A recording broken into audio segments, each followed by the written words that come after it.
Hola, quiero compartir este libro, Orar los nombres de Dios.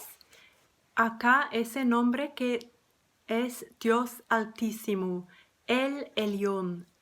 Bendije al Altísimo y alabé y glorifiqué al que vive para siempre. Daniel 4:34. Señor, eres el Dios Altísimo, no hay nadie como tú.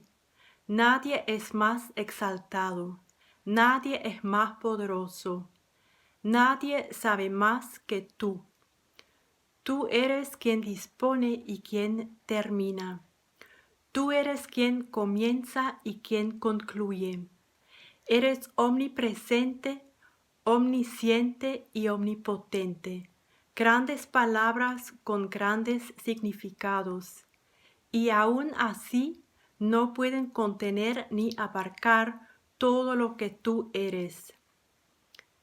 Y porque eres todas esas cosas, puedo confiar en ti. Puedo saber que nada ocurrirá en mi vida que no haya filtrado a través de tus dedos de amor.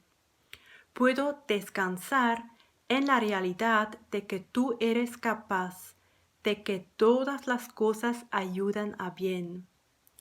Qué honor llamarte mi Señor. ¿Por qué habría de interesarme adorar a cualquier otro o cualquier otra cosa? Nadie y nada puede medirse contigo, Dios Altísimo. Amén.